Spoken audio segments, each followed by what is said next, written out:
ne peut faire la volonté de Dieu sans avoir une intimité profonde avec lui. Sans la prière. Sans la prière, c'est impossible de connaître la sainte doctrine.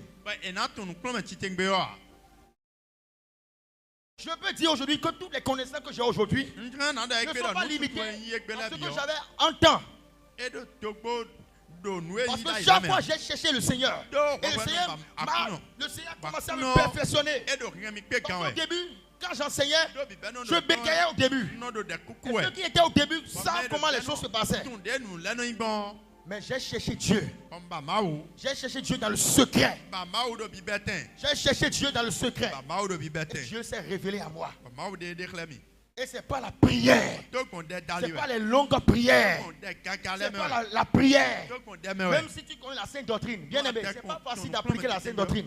Si tu n'as pas une vie d'intimité avec Dieu, c'est difficile d'accomplir la sainte doctrine. C'est impossible. Ce n'est pas facile. Parce que Satan, il n'aime pas la pratique de la sainte doctrine. Il n'aime pas les églises qui enseignent la sainte doctrine.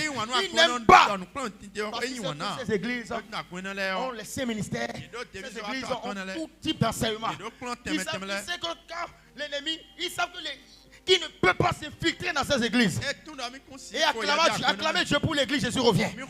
Qui a les saints ministères d'autorité. Qui a les apôtres, les prophètes, les évangélistes, les pasteurs et les docteurs. Qui est parti sur le fondement des apôtres et des prophètes. Et c'est ce que le Seigneur nous a dit en secret.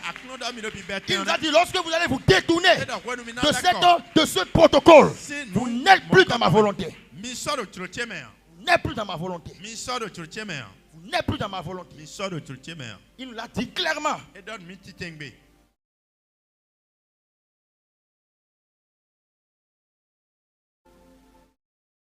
Acclame encore Jésus.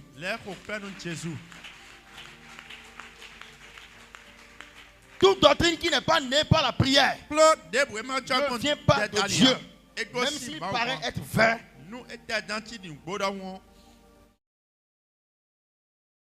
Ce qui motive Dieu, ce n'est pas ce que la personne dit, mais la qualité de son cœur et la qualité de sa vie de prière.